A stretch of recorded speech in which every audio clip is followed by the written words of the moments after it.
Um, اهلا وسهلا، ازيكم في حلقة جديدة من عسل وطحينة. انا المقدم عسل. وأنا طحينة.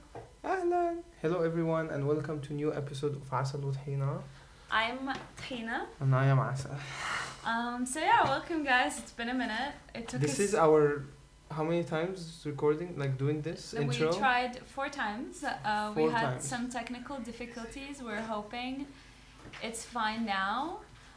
It looks like it is. So thank you, Tahfa, for setting it up. Wow. We promised to show him appreciation, and this is how Yes. we're gonna. Thank you so much. So- We don't know what will be here without you. Without you. We've been trying to set up for a minute, so I think we both ADHD'd a little. Yeah. But it's And we've been sitting here for 30 minutes trying to make this work. Yeah, well, Tahfa was trying to make it work. But anyways, last episode was Youssef without me. It was a really nice episode. It was I with have to my teacher Giedra, and we talked about very weird but also important things. It was really nice. Yeah. I like the episode. And today you're here. say. Yeah. So where have you been, Mariam? Where have you been around? Were you not feeling well? Were you in another country? Were you traveling? I was traveling, and Youssef was traveling as well. So we're going to talk about what we've been up to. But I went to Syria after 13 years, and that was very interesting, I have to say. Like, going home when I thought I will not go home for even longer than that, but still going home after 12, 13 years was a big shock. Also going to my country post-war and post-conflict and economical collapse was obviously fascinating. That's the wrong Not word. traumatizing at all. Not but very traumatizing. fascinating. Fascinating. It was just like a lot, but not in a bad way. It was just interesting to look to see the country and to look back at the culture. I would say, like, in a way, being here and me being so connected to my Arabic identity, but being an Arab in the diaspora and going back to what made me who I am was very interesting, I would say. What have I created in my head, and what was reality, and how does our culture actually look like, and how does it change with time, how does it change post-war? Like, there were a lot of things to face and to think about. And yeah. And actually, it's like interesting point that you say, because I also talked to people who are also brown, black, living in the diaspora, and we all kind of agreed that we never identified as brown or Arab or black or whatever until you went somewhere that's not culture dominant, or you're the other or the marginal. So you start building this identity of who you are, but you never had this identity growing up. Would you say that's true? Yeah, like, I don't think I ever had the identity of being Syrian or Arab. There was no understanding of identity, and we didn't have to, in a way. Like, when you are so stable and you live in your home country, you don't need everyone is like you. Everyone's like you. And also, I genuinely thought growing up that I was white because I was light skinned, right? And there was no understanding of the fact that whiteness is not just about the color of your skin, but your background and how you're treated in the world. The idea of race also. The idea of race. I had no idea what race is. So going back to the place that I lived my whole childhood in, I had a lot of the traumatizing experiences, and from the start of the aggressive reaction to the revolution, and now going back and seeing how it's like really there and how is the country doing, was difficult in a way, I would say. It was just understanding that there are so many levels to privilege, even within inside Syria. Also, the country is struggling economically a lot. Obviously, the country is still not very stable. There are still conflicts happening, and it's still very complicated politically, but even on like a humanitarian level of everybody having access to food and clean water is still a challenge for sure. And you can tell from the second you get to the country. If first of all, we were passing through the Lebanese borders through a town that was destroyed by the Syrian government and then was taken over by a Lebanese force. So, and like there were a few houses left, but the rest was on the ground. So it was very shocking to see that because I've seen that obviously online, but I didn't see it in person. The destruction, and again that small town is like nothing. It's just a glimpse of how some places like Hama had parts, Hummus mainly, Hummus, and even Dar'a had parts that were so destroyed. So it's a very different experience going to Latakia than going to Hummus, for example. I'm from Latakia, it's by the coast, and so we went through the borders, and from the minute you get to the city, you see how the poverty lines have changed, where most people are below poverty lines. Children labor is at its time highest.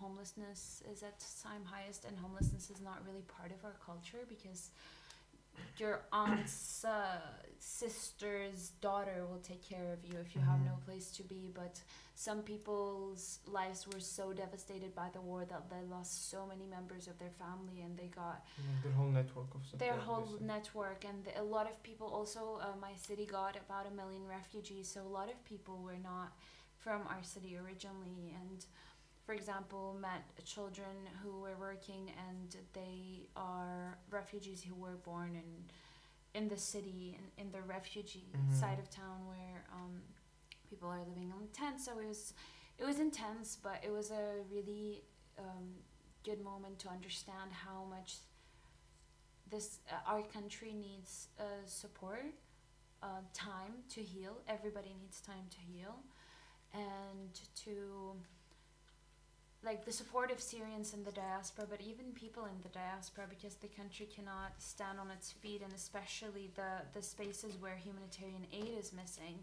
especially for undermined communities and families and children having to work. This needs support from the outside, from Syrians in the diaspora, from people, from organizations. There's not enough organizations on the ground to support. Genuinely, there is not. I was shocked. Not shocked to the extent of like I had no idea, but I thought at least there'll be a few something.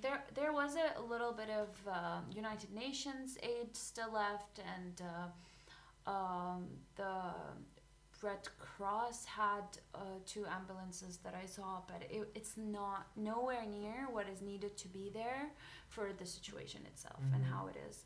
But other than that, it was a nice trip. I was honestly, like, it's so funny it's kind of weird to talk to people about my trip where I say the extremes of how bad some things were, but also the fact that I really am so glad and so grateful I got to go, because for years we wanted to go. But our fear was not the war, our fear was the government, because somehow we've learned in our region to find ways around war and just wish for the best and to get lucky. And my dad would often repeat the sentence of, a bomb can drop a meter next to you and you will not die if you're not supposed to. This is how we live here. And it's true. People there live knowing that the instability is part of the reality. It is unfortunately a part of reality of being a neighboring country with Israel. Even though Israel likes to show itself as the victim that is so afraid of us. No, we are afraid of them. And yeah, it was still nice. The food, like the flavors, the food that actually has spice in it, and the fruits that taste like how they're supposed to, and tomatoes that have flavor.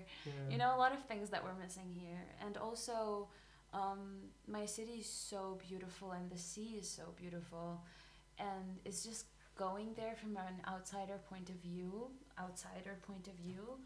and looking at it and being like, wow, this city has so much potential for simple tourism that would fully support the city because of how beautiful it is. But obviously the war has devastated the country, and also we know this, the being where we are in our region, and the U.S. and Israel never want us to have stability. These in other countries, so it seems like a far-fetched dream, but I really do hope. And I did see a lot of people, scouts, cleaning the streets, and you have young people helping at like bread shops, to give out bread, and so there are a lot of people getting involved. And also it was such a beautiful reminder of how our culture is based on community. I would say there was a known, like, I saw a difference when talking to neighbors and like talking to people in general, that people are a little bit more held back and are not their lives are not so intertwined because of how economically challenged everybody is. Because before it was like normal for people to just show up to your house and you greet them with coffee, or everything you have, literally, like all the fruits you have, all the food, it's all offered to them. But now people don't do that as much because I think they have a mutual understanding that it's actually really difficult for families to feed themselves, let alone each other. But still, we stayed in a part that is more a challenge economically, I would say. And the poorer the neighborhood is, the more community there is, the more people support each other. And it was actually really beautiful to see that people believe nobody's gonna go hungry, no matter how poor they are, because there's always somebody who's gonna help them. And even after iftar, I went during Ramadan, so that was very nice. But after iftar, so during iftar, when people go to break their fast, the streets are empty. And right after iftar, slowly people come out, they go to the mosque to pray, and you see these young girls or young boys bringing leftover food for the cats in the street. Like, even the cats get their food, and it's so beautiful because it was so nice to see that even though people are really struggling and a lot of people are living in such survival mode, still there is so much beauty in people there. And it was a moment of me I've never been so proud to be Syrian, because to see somebody who's gone through so much, and a whole community going through so much, and still have that beauty in them of like, we give each other, we support each other, people are nice, people are really nice. People, of course, this is one thing I realized, we are so emotional, so people can be nice, people can get really angry. I've seen a few street fights and people get emotional, but the emotion is raw. And actually, one thing I talked to my dad about when I was there is, here in the West, it's kind of like, we all know that we have a lot of emotions, we all know that we live every day having different emotions, and some of them are logical, some of them are not, but it's socially unacceptable to behave according to your emotions. Like, you need to control yourself, you need to not get rational, you need to be irrational, you need to not to get too emotional. There, it's not like that at all. You have the right to behave out of emotions in the moment, and afterwards say sorry if you got too angry or too emotional or too reactive. And it was just very interesting because it's so human and so raw, of not really controlling your behavior and really policing your emotions because it makes other people feel uncomfortable. And it made me really think of, like, is part of decolonizing ourselves is actually allowing ourselves to feel emotions and behave according to our emotions sometimes, not always. And I don't think one or the other is right or wrong. I think the middle is like the best ground. But yeah, like 100%, like, in my opinion, because like this whole rationality and like really going with rationality, it's like product of like enlightenment in Europe, like the brain is the one that like always lead and blah blah. And it was also source of lots of discrimination because men are more rational, women are more irrational. So it was also used to put other people down. Also, cultures and nations, you find it like in like people writing about the Orient or the East, that these people are irrational. These people behave on emotions. These people are not cultured. So this like uptightness of like rational, I think more with my brain, hence I am the better person. It's definitely like, in my opinion, a white supremacist idea. And a way to decolonize is just to allowing yourself to Yeah. And feel learn from emotion. our ancestors also. How did they Exactly. express it? How did they go around with it? Like we have this thing of like certain movements that people would do, and even specifically some I can think of that women would do in our culture, which is like if they're really emotional, they would like hit their chest, right, or you Mm. know, like actually express it physically, like us. It's so normal for us to like hit the table when we're talking, and it doesn't mean we're getting aggressive or this crazy man is about to attack someone. It's just like genuinely having a conversation and being like, wow, that's crazy, you know, like Mhm. actually letting your emotions out without being so scared of the reaction. I think is something I'm really learning Mm. to like slowly throughout the years, learning to be okay with, because when I first moved here I was still very emotional the way I was raised, you Mhm. know. Mhm. Even kids in our countries tend to be louder, Yeah. but yeah, like really, Yeah. but not in the sense of like they have the right to scream when they're having fun. If they're sad, they will scream. Mhm. It's not like it's not strange that children are running in the street and screaming because they are expressing how they feel. And it was just beautiful to see that. Mhm. Yeah. And like relating to the point of you saying like expressing how you feel and stuff. In the trip that I went to, I'm not gonna go into details yet, but I was basically in a space. It was basically for BIPOC people, so black and people of color, all of us. Mhm. And it was interesting when we were talking and like everyone agrees. People would be clapping, would be like, yes, like engaging with it without taking the word away. And when someone is like irritated or something, they vocally, Yeah. like we all were vocally about it instead of just sitting silent the whole time.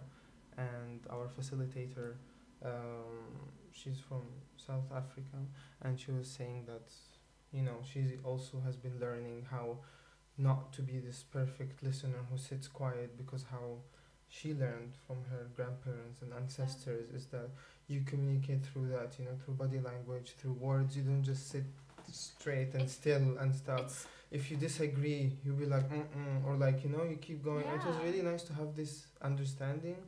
I don't know, because I feel like here, like, you're expected that everyone talks and everyone's like very still It's and like you have rigid, exactly and like you then have to later be you the say if you perfect agree or listener, disagree. Yeah, and somehow like you always have to have the perfect reaction. yeah. And it's not okay, like I'm not here trying to generalize that it's like this in every community, in every space. Of course, Obviously yeah. there are spaces, but I do think there is nothing wrong with sitting in a group of people and somebody's talking, you strongly disagree with them, you don't cut them off, you don't make them stop talking, but you're like like I Yeah. don't agree with you. And it's not disrespectful and doesn't stop a conversation Because from it doesn't going. take it away from them. It's just Exactly. like, And you're human. yeah, Like, yeah. so that was very interesting. Like, it was just one of many thoughts I've had there of being like, okay, how can I be more okay with being emotional, being imperfect? And again, once again, reminding myself I need to learn more and more how to take up space. And how to take up space in all my relationships, in workspaces.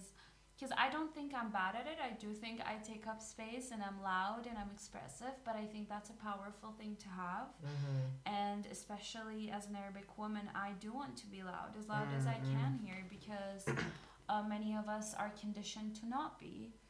And I want to be loud even about my emotions, because not everything has to be rational.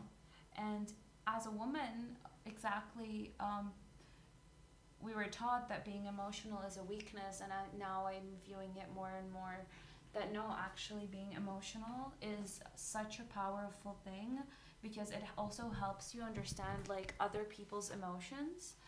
And being so in tune with your emotions help you be more emotionally intelligent, and that can help you have better relationships in every aspect of your life, even work. So yeah, it was just a little thought I got from there. But you went on a trip as well. Would you like to talk about that a little bit, or Yes, how are we feeling about that? I did go on a trip, and it was basically like a course, 7 days course in the mountains in the middle of Spain, somewhere. Beautiful.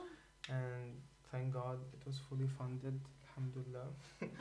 So that was nice. But basically it was training for BIPOC trainers, so black and people of color trainers. And it was basically teaching you how to become a facilitator, how to become a trainer, how to design workshops, all this as a black and a person of color. Mhm.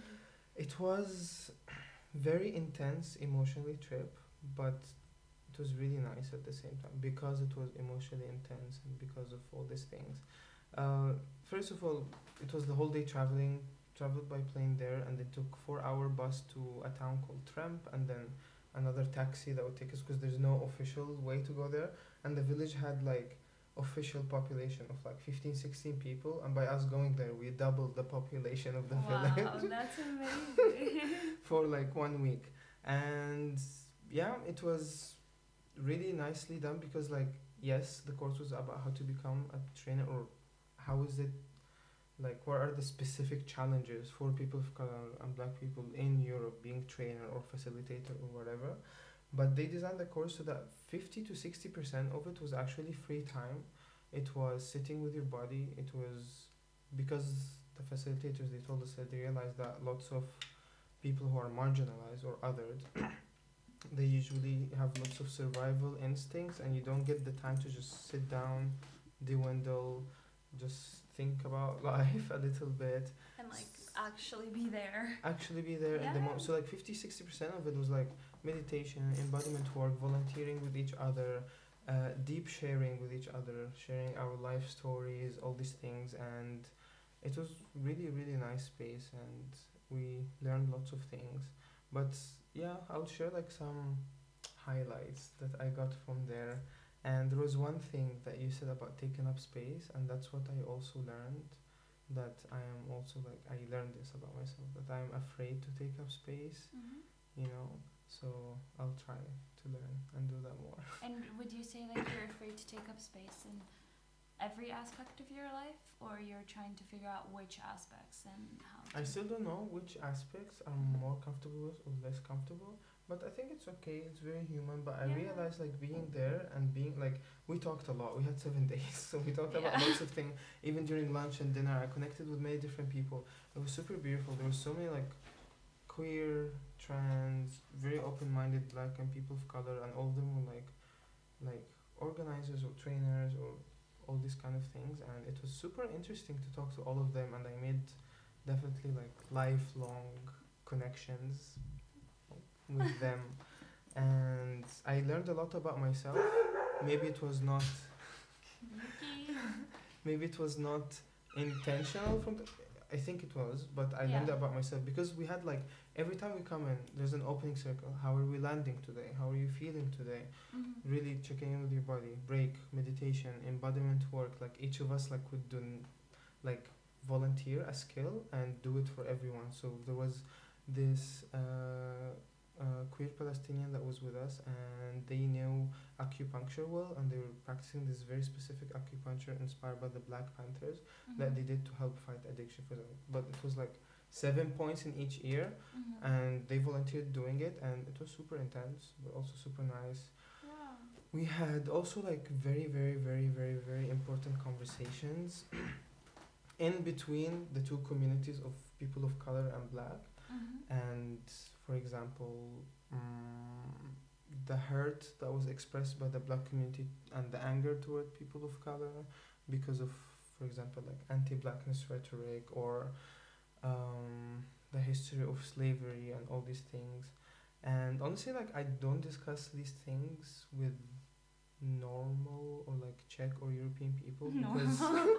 White people. normal here. It's Yeah, actually yeah. world majority, by the way, not being Yeah. white. Because there's always this fear inside me that it will be used against me, you Mhm. know, and you always have like in front of your oppressor, you have to look unified. You're together. You Yeah. got your shit together. We know what we're doing. We know what we're fighting, but sometimes it's not, and it's okay. Yeah. And it was a huge learning experience, and it was very beautiful. And although like we had really heated talks and debates, but everyone held the space beautifully and allowed for anger to be expressed, for grief to be expressed, Mhm. and it was just like super nice. And I also learned for myself like to actually listen to my body, Mhm. because I was kind of forced to. I was up in the mountains, no service. It was beautiful, like so many mountains all around and stuff. It sounds amazing. And I I saw a few realized that pictures, yeah, and it was nice, but I need to see more. yes, I'll send you one. Rude. And yeah, I learned that the reason maybe I'm having burnt out every month and a half, Burned out or like I keep having burnout yeah. cycles basically, is maybe because I'm not listening to my body. And I realize that if I'm not feeling overtly something really bad, Yeah. then my brain reads automatically as like I'm good. Yeah, You know, yeah, like if yeah. it's not really bad, then I'm automatically good. Like we're conditioned to think that we need to, and I see that on myself too. It's like Mm. unless I'm having 6 to 7 panic attacks a day, I'm still fine. You know, Mm. like example. Yeah. And it's like no, you don't have to be struggling to the deepest end in order to actually give yourself space in a minute to Yeah. take care of yourself. And I think it's a human experience, but I think it's also more for people who are visibly like different or something, Mhm. and always playing this mental gymnastics inside you. What do people think? Is it okay? Yeah. Navigating the spaces between borders and stuff. And the facilitators, both of them were, one was Turkish and the other was from South Africa. And all the extra they did was like also very trauma informed, so that was really nice, engaging everyone's experience and stuff. And yeah, and I met also a really beautiful soul there. She is like trans Egyptian woman in her 50s, and it was really nice to see, and we connected. And it was just like really beautiful to see, because you don't like see it a lot, especially living outside or in Czech Republic, because the Yeah. diaspora is super small. The There's like diaspora literally here is 15 growing, of us, but and we're still we we keep we circulating. keep rotating. Yeah. Okay, there's not actually 15. There's like There's 400, but there's still, more. yeah. There's more, but it's just like Like in Berlin, for example, it's super big, super activated and stuff, and that's why it's there's very lots of different. police brutality against them. So, yeah. And Yeah, I think mm, first of all your trip sounds amazing, yeah, thank but you. also it's really nice to see and hear you talk about realizing that you don't take up that much space, that you're scared of taking up Mhm. space because I think it's an experience that a lot of us have Mm. in one way or another because some of us, some people of color, um, and black people as well. Mhm. But and I think this is the thing. It's like I don't want to generalize because, like you said, sometimes we like to look like a united front, but Mhm. realistically, we have very different experiences. And I can walk the streets passing as a white person, and I don't have to Mhm. continually and always Yeah, yeah. experience the discrimination that Mhm. other people who would not pass as much Mhm. experience for sure. But it's that we don't want to take up space, especially as if you're empathetic, you don't want white people to feel like it's an attack towards them. So even towards people who are closer to you, you don't want them to feel like you talking about the discrimination you have experienced in their country or similar countries, or the thought processes that you like, the way people think about you and how you notice it really quickly and they don't. Like you never want them to feel bad Mhm. because we do know we surround ourselves by great people who try to decolonize themselves and stuff, but still in our brain, in the back of our mind, we are trying to not make anybody feel bad while talking about it, or at least that's how I feel by us discussing it outside of this. And it's just like it's really nice to learn that no, I can take up space even in that, because have been conditioned to be in very uncomfortable situations my whole life. Living in the diaspora, I was conditioned to be uncomfortable and to learn to live with that uncomfort. And there is nothing wrong with a white person sometimes being in a situation where they feel uncomfortable, where the majority people around them are people of color, and take up the space more, speak their language more. You're not involved in everything, and you don't understand everything, and you don't relate to every experience, and that's completely fine.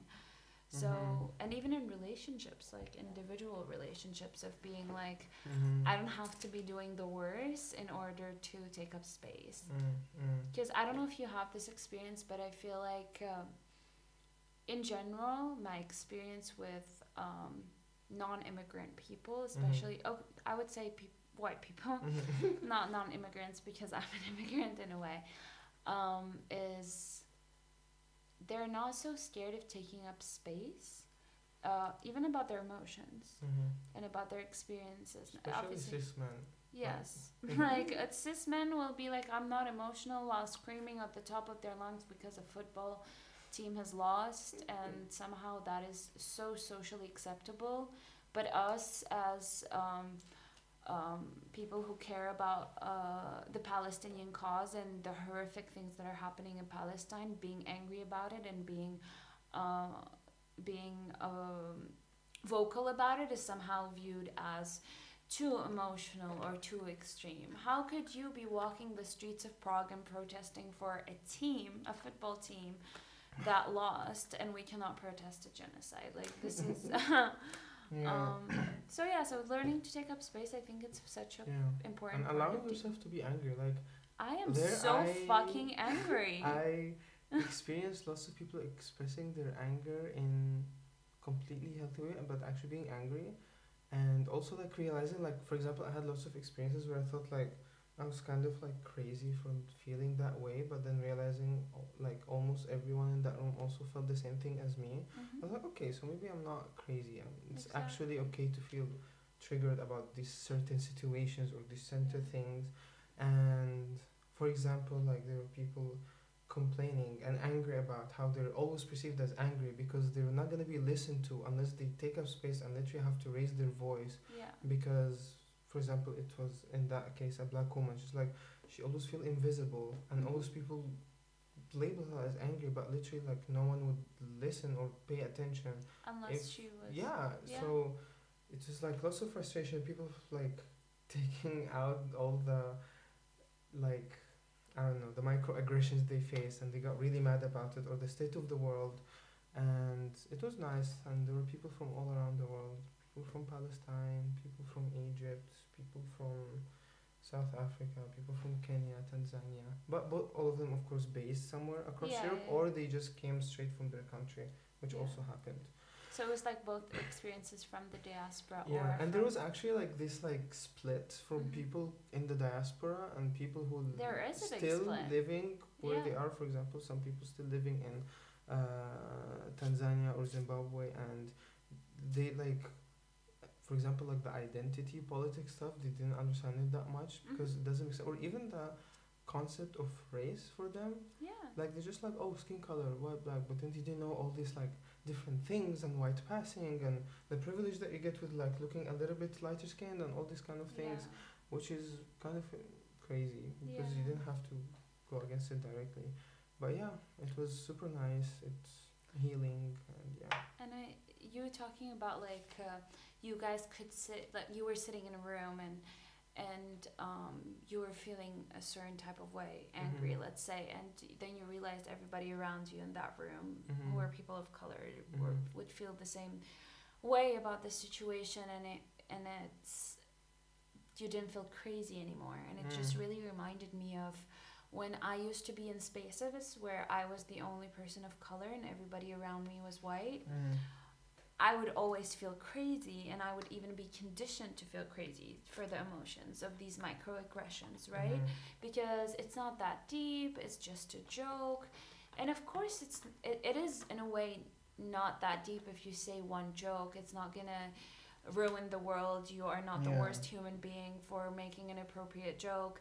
I know, looking back at myself, I used to make jokes that now I don't find funny. Mhm. You know, everybody learns, but it's about um, always being conditioned to like suppress your emotions about microaggressions and micro racism that you would experience every day, because you don't want to seem too angry and too emotional, exactly. Mm. And actually getting to a point in your life where you're like, actually, I'm gonna make a huge ass scene about your microaggression because you don't have the right to make me feel uncomfortable. And for me to, I used to be in a situation where a person would make me feel very uncomfortable, Mhm. and I would think, oh, but I don't want to make them feel uncomfortable. You know, I don't want to react too crazy so they don't feel uncomfortable. Mhm. And it's like, why should I live my life trying to cater to the comfort of white people because Yeah. I was conditioned to do Mhm. so? And I don't think it's just purely um, white people. I'm sure if I was a minority in another majority, which let the world majority.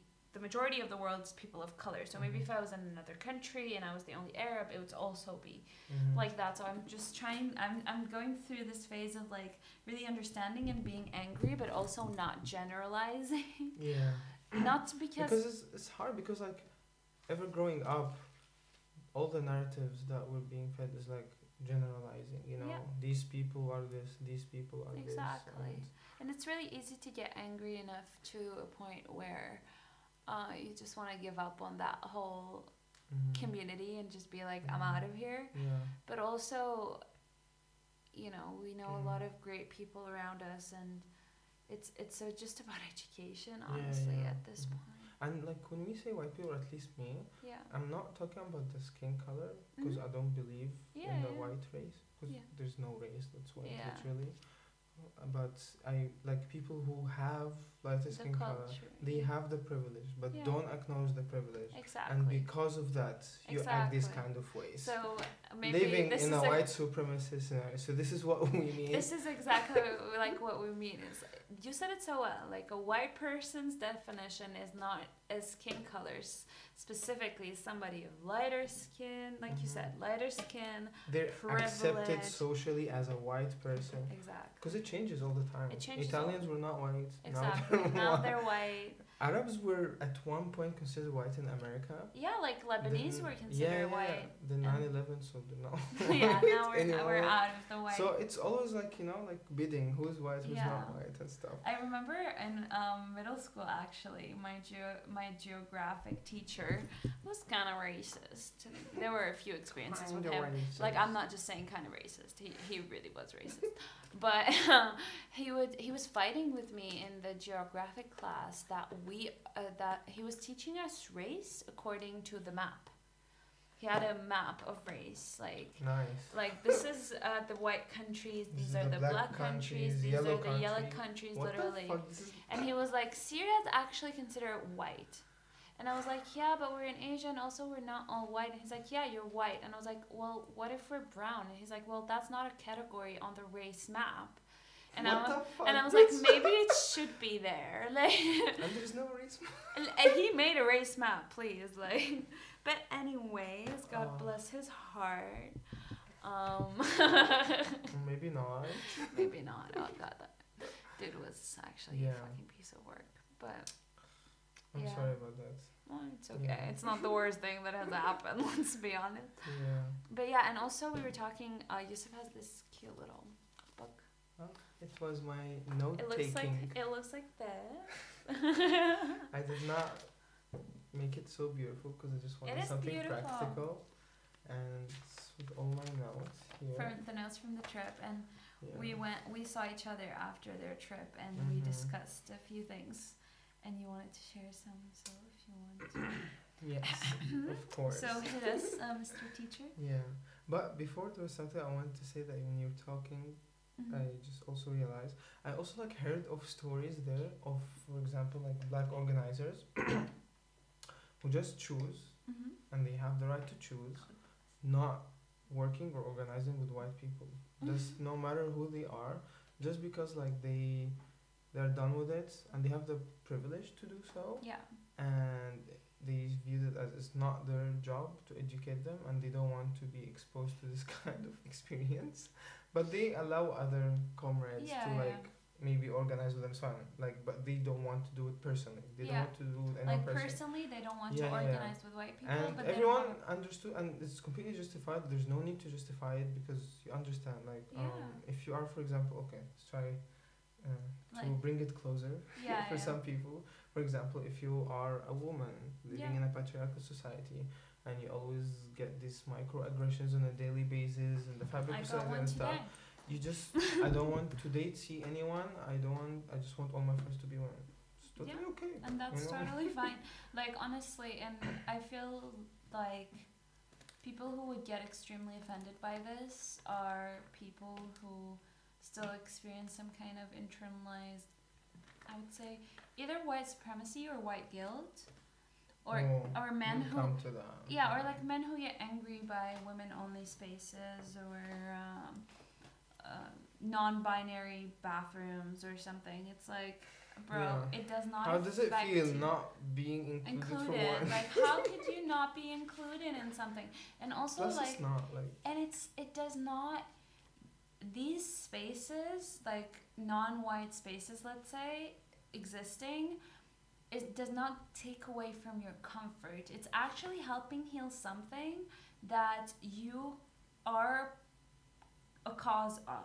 So you should be grateful actually, because these people might end up liking me you more after they've processed all the fucking trauma they've carried throughout their life. But yeah, so you were Yeah. you showed me some of your notes when we Yeah. saw each other. Do you want to share that? Yes, I'll share. But actually, before sharing this, which Yeah. I wanted to share, I wrote here a little note and I was looking at it. And I remember we started talking about anti-racist work. We have time. Yeah, I'm just Yeah. checking And because we went live like an hour after, so I was just checking. I think we started 6:30. Yeah, Yeah, yeah, so it's not time. it's okay. So, like, we're talking about anti-racist work and how you, as a black or person of color facilitator or trainer or workshop, designing anti-racist work for white people, and that you don't have to do that, but it's something that you want to do, and blah blah blah. And then like people were expressing their anger at like that you need some kind of certificate to do it or Yeah. something, and it's always measured by knowledge or mind or whatever, but never by nervous system or actual experience of people. And that usually like people need to justify that they know about it because they did a training about it, not because you're a person of color or a black person Yeah. who directly experienced racism. So they're kind of frustrated by this point that you need like some kind of acknowledgement for people to take you seriously. Yeah. And like, no, I experienced this directly. You, as a white person, sorry, no matter how much educational books you read, you cannot think that you understand it as a person. Yeah. So just talking about And this the like concept of reverse racism yeah, is, and also like we talked about, oh my god, and then we You- talked about like does not exist. academia and like all these words like anti-racism, racism, discrimination and stuff. Just because it got coined by academia or white academia does not mean it did not exist before. Exactly. People experienced it, people knew about it, it just Yeah. there was not a term coined for it.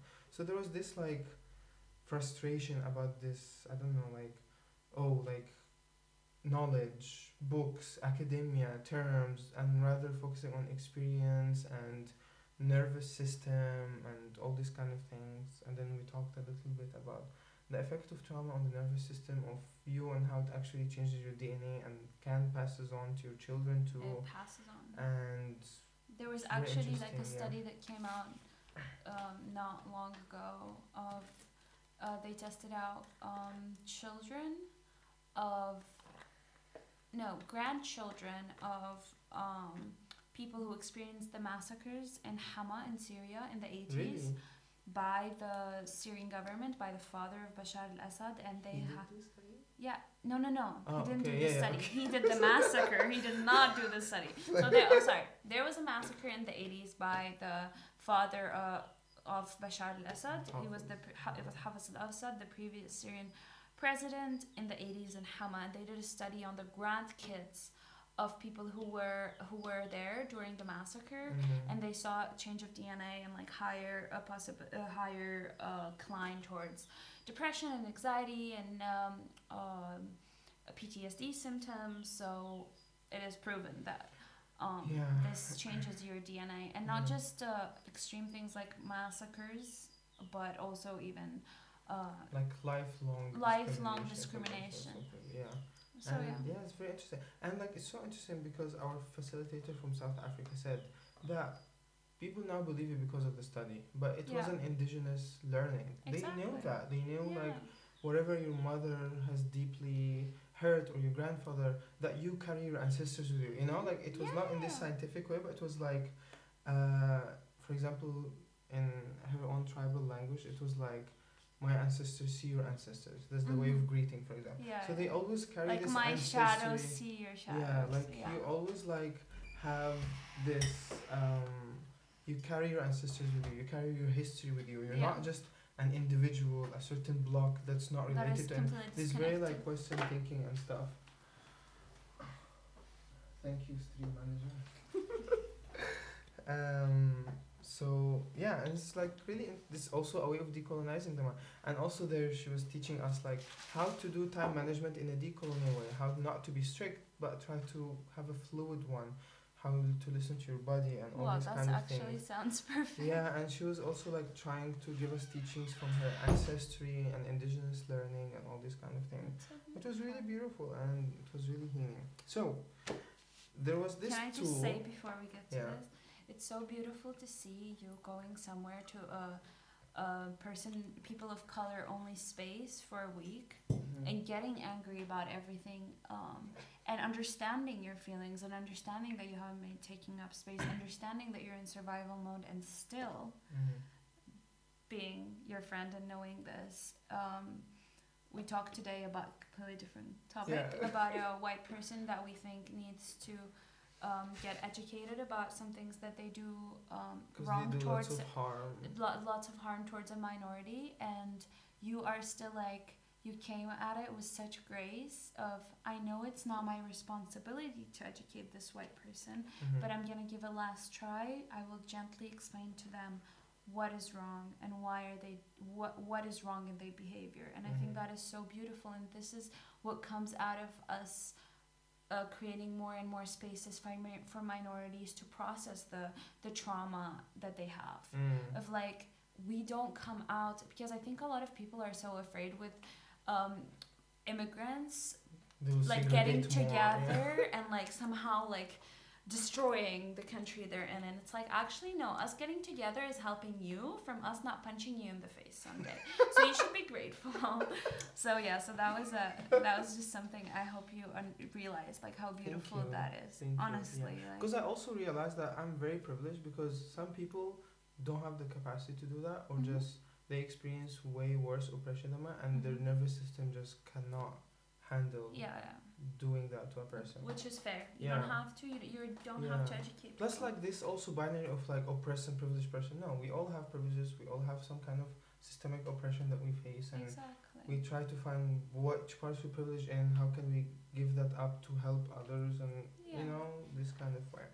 So this tool that was explained to us, it's from a book called Tools from Beyond Inclusion. It's a book by Leticia Nieto, and wait, I have it here on Brave actually, the paper. Let me turn this towards you a little bit, Mr. Educator. By Leticia Nieto and Margot Boyer. They're two sisters, and they wrote this book, and they introduced this. One second. So that it's the same level. The sound is good, This, it's not exactly named this way, but I'll try to explain in a very fast way. But like, not the pathway, but like, how is the experience of privilege and how is the experience of oppression? In their book, they call it target and aim, but our facilitator said that this was triggering to some people, being like called a target or like an aim or whatever. So it's, I'm just gonna explain it as like, I don't know, privilege and oppression. Plus there's like a cute paper they wrote actually that's extracted from the book about this, and it's super small, it's just 14 pages, and it kind of explains that. And again, I'm not explaining the exact same one, it's the interpretation of the facilitator and them adding their things on it. Do you mind repeating the name of the book, so if somebody wants to look into the book or the paper they created? Yeah, it's called Tool from Beyond Inclusion by Leticia Nieto and Margot Boyer. So I tried to spell all the letters. Tools from Beyond Inclusion. Yeah. And these are the two sisters that do it. Maybe we can share it in a link later. Yeah, maybe we resources, can share it. Yeah. So this is the beautiful notes. This is the oppressed. These are the oppressed. They're just on this paper. And there's like different categories.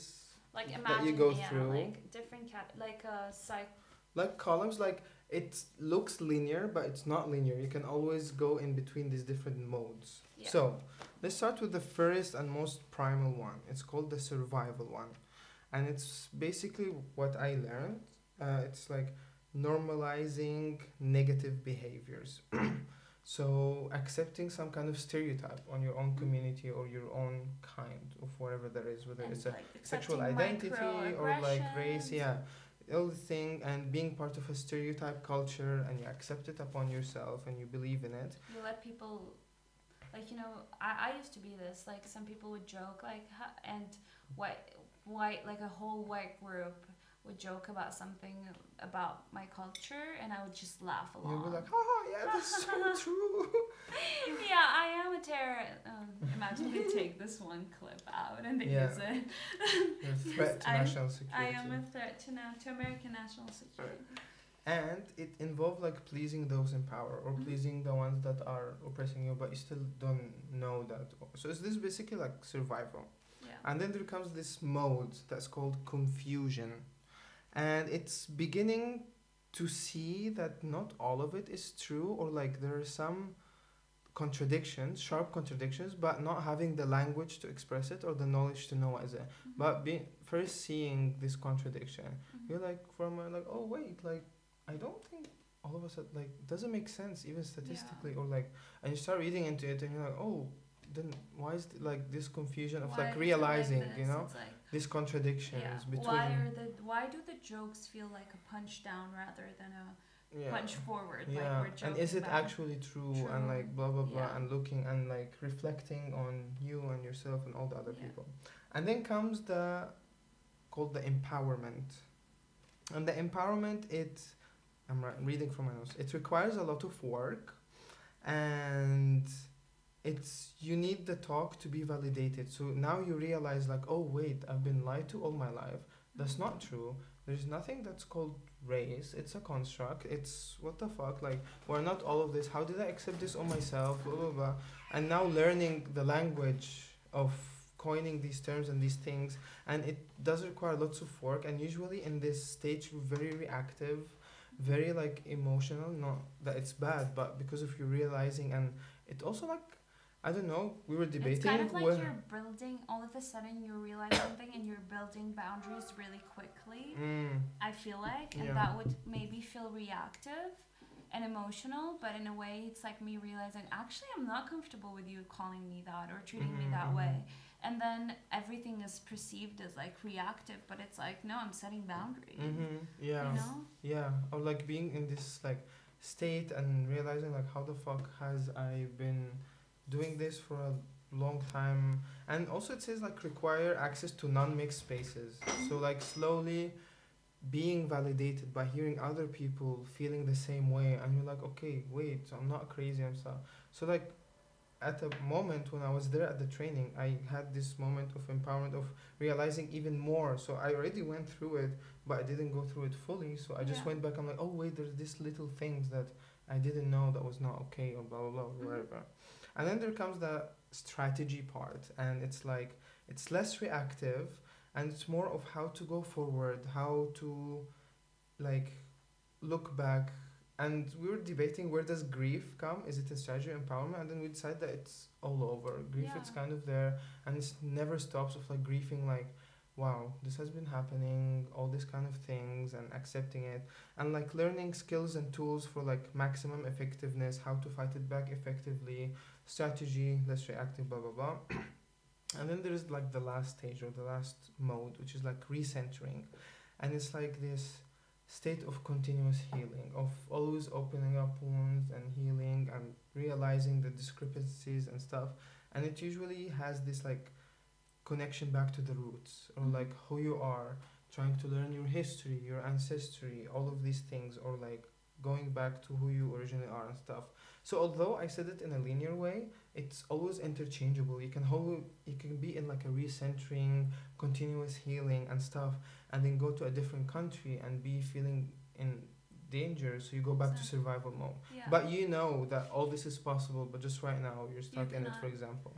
Or like you go to empowerment, or you go to this. So it's not linear, but once you discover all these stages, you always go back and forth from it. And you always have the ability to go to, what is the last stage? Recentering. Yeah. And it was super like emotional for me hearing this, because I wrote like an article for Druha Smina, like Cesta jak dekolonizovat sám sebe, like Cesta jak dekolonizovat sám sebe. Yes, like of like how to decolonize oneself, the of like way my story. of decolonizing yourself. Yeah, and I basically like told my life story, but realizing and basically like I went through all of this and I didn't know the terms that these stages exist and go through it. I was like, wow, like I literally wrote about it, but I didn't know what was it called. It's just not my experience, and I This is went the through all of this. ancestral knowledge. Of like you don't have to have the words for it, but Yeah. you can know because Yeah, you've exactly. experienced Yeah, it. and like we have the pressures of knowing and putting words to it. Yeah. So learning about it, I was like, wow. So there is So all you these feel like things and you've stuff. went through all the stages. Yeah, and it's always constant battle. You Yeah. go back, forth, but realizing, for example, in survival, you don't know something called recentering because you didn't even realize that this is a lie or blah blah blah, all these kind of things. So this was for the, in this case, we call it oppressed or the target or whatever. And then there was the privilege. Oh. So you privileged motherfuckers out there, you better listen. So. White people, listen up, focus. So in the privilege, there's also same thing. It's linear. There's some modes and categories, and it was also like, so basically each tool that was introduced, we had like 2 hours conversation with the group talking about it, healing. I think at the end of this one, we started like all of us like crying because somehow it started talking about like our emotions and how we feel and blah blah and all this kind of thing, and also in the privilege. So the privilege. First stage, it's called indifference. And indifference is basically try to imagine like this person who people see as innocent. They never did anything bad, they never did any harm. It's just like an old grandpa that lives in a village, never seen anyone. If you see someone that's different, you're like, hi, you know, like doesn't affect them, you know? It's just they never seen them. And they're not able to notice that there are others in life because you live in a town or whatever, and even if there's an other that's from outside, it's not part of your community, so you treat them nice, you know, like this innocent. You're not very mixed together. Yeah, exactly, and there's no like realizing that there's system of oppression, and then the next part it's called distancing. So distancing is realizing there's a difference and emphasizing the difference, and usually it can manifest in two ways. Like usually this sentence you hear it a lot in people in this stage. I don't have anything against them, but they should be in jail or they should go there or maybe they should go back to the country or they should blah blah blah whatever. But so I'm like scared generalizing for my daughter safety. Exactly. Yeah. Generalizing and building the distance. That I'm not the same as you. But it could also manifest in a positive looking way, but it's exactly same as harmful. So for example, oh, these people are so spiritual. Or These like, people are so excited. like, oh my god, these people music is super energetic and nice. I wonder where they got it from. Yeah. Or yeah, or like these people like how did they build the pyramids? It must have been aliens or like it could manifest in many different ways. So that's the distancing, realizing the difference but putting distance. Yeah. And then the next stage is actually inclusion. So without addressing that there is privilege or oppression, whatever, you emphasize the similarities over the differences so that you can make everyone feel comfortable. We're all included. We're all red from the inside. It doesn't matter what color. I don't see color. Like I don't see color at all. I just see that you're a soul. I see that you have red inside. Yeah. It's the same. It's different when a person of color, black person says that, and a white person. Just to let you know, okay. And also, I don't think people of color would really say that I don't see color because we were so even publicly. Or like we were so conditioned to know that the tone of your skin gives you such different experiences, even within our Arab countries, for example, that we understand it so well. Yeah. So everybody sees color, and there's nothing wrong with you acknowledging that you see color. Yeah, and like, and I think it comes from like not wanting to think deeper and not wanting to deconstruct this system of pressure. Like no, we're actually same. These people see difference. They're bullshit. There's no problem. There's no racism. We're all equal. Blah blah. I have this one black friend that is actually being treated nicely. Therefore, there's no problem. Yeah, I have black friends. It's okay. Yeah. We're all the same. Like I don't treat my black friends any different from my white friends or Arab friends. That's also something that you hear. Or people that we like, oh, we did the inclusion training in our company, so we're fine, you know? Like, we, like, or like, hashtag BLM, hashtag Black Lives Matter, so that's it, you know? Like, you're good. And then there's the awareness. And that's when lots of people get stuck, in my opinion. And there's nothing bad, but let's talk about it a little bit. So awareness is like when you realize, oh, there is systemic oppression and I am systemically privileged from this. And it's moving you out of your comfort zone. And that's when lots of like white fragility or white guilt would come up. You're like, fuck, there has been system that I've been like privileged my whole life. I don't know what to do about it. I feel so bad. I don't know what to do, blah, blah, blah. So trying to overcompensate and stuff. And it's okay to feel this thing. Like every privileged person, some way, they feel guilt.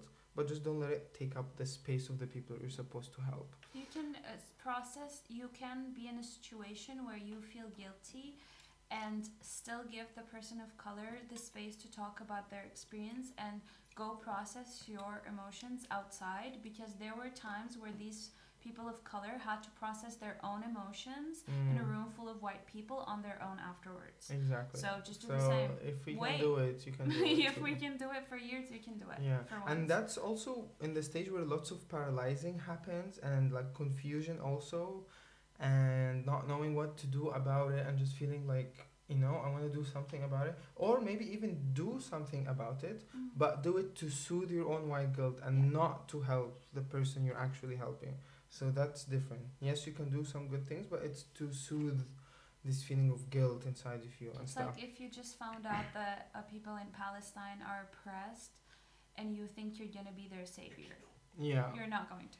No. You just found out about who they are, Yeah.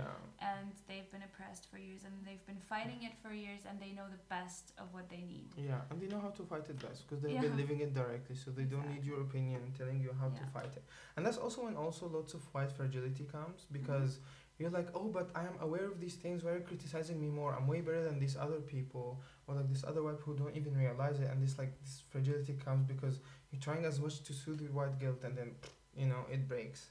And this is when it's really hard, especially I would say in like activism, to work with people who really want to do something, but their white fragility is showing through so much that Yeah. they somehow think they know You what's cannot best criticize for them, you, no. and you cannot criticize them because every criticism is like, but I'm I doing do my so best, much. and it's I'm like, we you get it. are, Like you but are, you're not being oppressed. You are actually, even though you're trying your best, you're still privileged.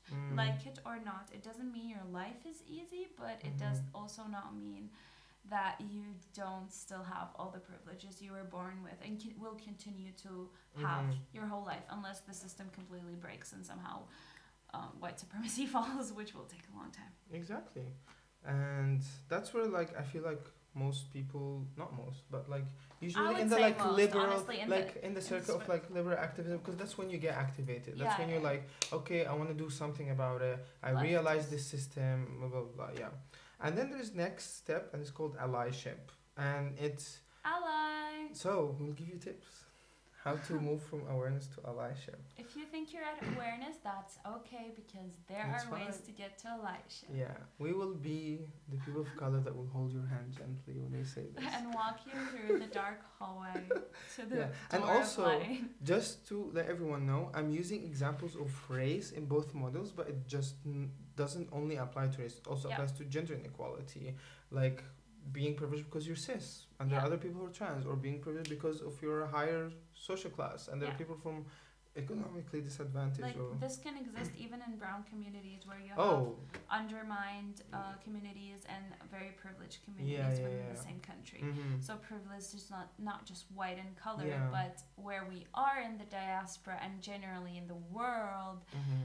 white supremacy is Yeah. a thing. So therefore, this is where it applies Mhm. the most. Yeah, plus we're talking about the example of race because that's when in that workshop everyone related to it. Mhm. Because we had like And we we had relate like to it. we had trans people, we had cis people, we had black people, we had people of color, so it was like different people. So this is the only thing where we can all like relate to. Mhm.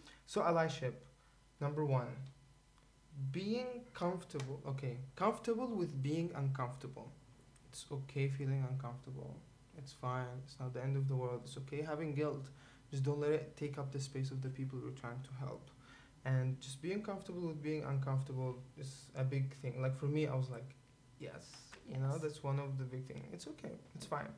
And usually in this stage, people usually like think and act, educate yourself more, and always in this constant of like deconstructing, helping, and like being in this thing, and also being fully aware of the reality of oppressions and not ignoring any of it. And when something new arises, you're always there to educate And you yourself. face it no matter how hard it is. And not making guilt take up the space, as we said. And then that was not included in the book, but our facilitator said, I think that it does not stop there. You can take it one more. Mm-hmm. And they gave like a new name for it. It's called camaraderie. And they said they have really few white people, for example, who they call comrades. Mm-hmm. And they have, but they also have some who are allies, but they would not consider them as comrade. Mm-hmm. And they said the way that they know is that they feel completely comfortable saying it as it is without changing it anything, without trying to make them feel comfortable, or without, and then just understanding. You don't have to explain it because you know how it is and stuff. And we got into this whole discussion about it, and we're how would you explain comrades? Camaraderie. Camaraderie, I cannot. It has like better connotation in English than in Czech. I understand why, but it's like you see them as equal to you in the fight, like you're fighting the same thing together, and that's really hard to reach. And then we were talking about allyship, camaraderie, and stuff, and what makes it. And then people started like venting about like having to work with white people who are like stuck in awareness, or even people who think they're allies and they call themselves ally. Okay, as soon as you call yourself an ally, you're not an ally. I'm sorry. Because you see yourself as different, and I'm there to help. I am an ally. I am like, in a way, if you see it as in you could be punching down, but you're giving out a hand. Yeah. And it's like, no, like you still don't see us as equal in a way. And which was really important, we had like this amazing person in the group, and they just made this point that everyone resonated with. Everyone was like tapping on the ground, clapping and stuff. And it was like the way for them that they will be comfortable around you and they can see you as camaraderie. And you don't have to, like, it's not like a goal you have to reach, okay? And just like so that you can be better about it. It's not like, especially if you have very close let's people decolonize, of color decolonize this like aim goal. I want to reach, I want to be the closest, I want to be, it's okay, it's fine. That she said, like, what are you willing to give up as a privileged person to support the movement? And that's where lots of people fall short in her opinion. So she said, like, are you willing to not go to Christmas dinners with your racist grandparents? Or are you still doing that? And you're like, it's fine, I will educate them, whatever. Are you losing some of the privilege you have to help the other people, And that's, for example, like, are you willing, for example, I'm not saying you have to, but I'm saying, for example, examples. Yeah. You don't have to follow these specific things. Like, for example, you choose what to give there up. are people, for example, who give up their jobs, Yeah. give up their freedom. They go to jail because they do direct actions or whatever. So you are, or like even on an everyday base, you choose that whenever privilege could be given to you, you deny it and you speak up against it, and you're like blah blah blah whatever. So that was like a really good point for me, for example. I think, like you said, there are very few people that, as a person of color, I don't like to use that term. Me also.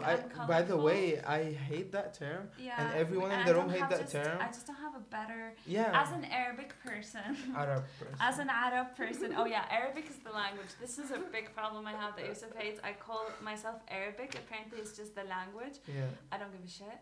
As an Arabic person, as an Arab person, it's very rare for me to be able to sit with a white person and like vent openly and really loudly and unapologetically without like having that moment of like, oh, but I don't want you to think I think it's from you. I don't want you to think that you're that way, and I don't want you to feel bad about your country or your people or your parents who might think this way. And it doesn't come from the fact that you're necessarily a bad person or a bad ally. Is just about we were conditioned always to not be comfortable enough with white people because it was met with a negative reaction, either a negative reaction of completely denying our experience, or it was met with a negative reaction of like, but it's not me, like. And then you have to comfort them. And then you have to comfort them when you are trying to vent yourself. So like, this is why and it's not just it doesn't have to do anything with a individual. It's just like our experience was always met with Mm. crying or denying. Yeah, So yeah, yeah. then Or like you, feeling so bad for you to start to yeah, cry. it's like I'm so sorry. I'm Yeah. like, bitch, you don't have to be sorry for Yeah. me. Like I'm fine. So yeah. And yeah, like that's basically it. We can keep talking about it more, but we we're we can running talk over about time. this for hours actually Yeah. about But like again, we're gonna be the nice people that will hold your hand. We're not saying you are this person or like don't do this specific situation as we said. Just like talk our experience. We're saying it as it is.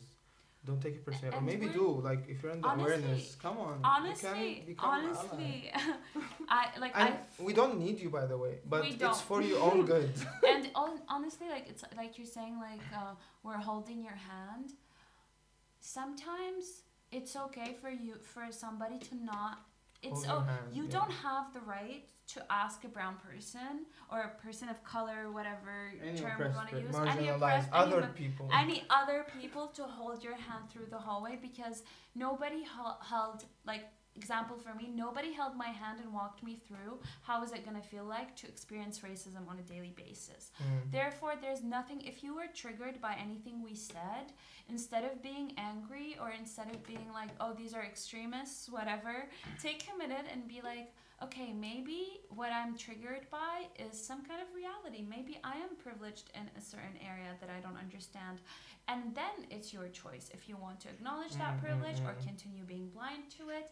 We will not judge you if you do. We do not judge you if you don't. But trust me, if you acknowledge your privilege, you're going to have more colorful life by having more people of color, by having more minorities, by having more people of different gender identities. So it's better for you. It's more fun. Trust me, we're so much more fun. Like, not more, but we are maybe a little more. And you reminded me of something that one of the signs of white supremacy is the right to comfort. Yeah. No one thinks they have the right to being comfortable, except I'm sorry, like people that believe in white supremacy. It doesn't also have to be only race. It You can be don't other always have oppression. to be comfortable. But this right to comfort is like, oh, but I'm uncomfortable, like I'm emotional. I'm sorry, babe. It's like, yeah, like it's okay. You can handle uncomfort. You are so much stronger than you Yeah. think. Trust me.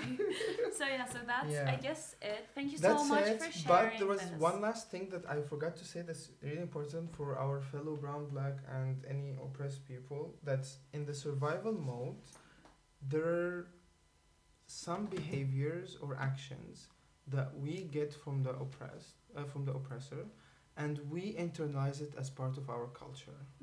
And part of recentering is unlearning that. Yeah. Like for example, being manly and like asserting your power as in like patriarchy, and saying that it's part of the Arab culture or like black culture, whatever.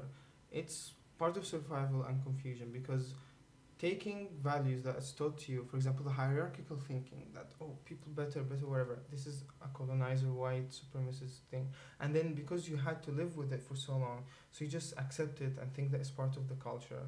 So that's also really important unlearning that lots of people have to go through. What is actually your culture? What is not? If what you have did the our privilege ancestors of teach going us? back home and meeting people, and even people like back home, they still have these colonized ideas, and it's totally okay. So just have conversations, open up conversations with other people of color. Because one thing is for us to teach privileged people about their privilege and how to get out of that mindset that is either limited to not accepting their privilege or being very sensitive about how it feels to be privileged and how hard it is. But I think what we really care about as well is for our communities spaces, cultural events, and even one-on-one conversations about how it feels like is a step closer to decolonizing yourself and to feel so empowered, and it's so beautiful. And no one is fully decolonized, no, unfortunately, because we all grew up in a... I catch myself in some moments, I'm like, wow, what the fuck did I just say? And that's fine. Like, I call myself out, you can call yourself out. Like, and there are probably things that I've said today that I'm probably thinking in the future I'll be like, wow, wow, you know? Why did I call myself a person of color? I'm Arab. Like whatever, and it's okay, it's fine. It's fine. We Make grew up mistakes. in this like patriarchal, white supremacist system, and no matter what, we will never be able to get rid of patriarchy fully or white supremacy fully. But all you can do is constantly work on it. Gender Yeah. norms. you just can work on it, try to educate yourself and deconstruct it each day. Yeah. Yeah. So that's all from us. I think. Thank you for listening, and I really hope you just think about how these things made you feel. Even if you're a person of color, if you feel like Yeah. you're in survival mode or I don't remember the stages. Confusion or you can empowerment get past and you or- can go back and you Yeah. can process Send things. us a message, And email, be gentle to yourself DM. if you're white or not. That should be our that should be our outro always. Yeah. Be gentle Okay, let's do it yourself. together. Be gentle to yourself. White or, Or not? not, yeah. Okay. Be gentle to yourself, white or not. Bye bye.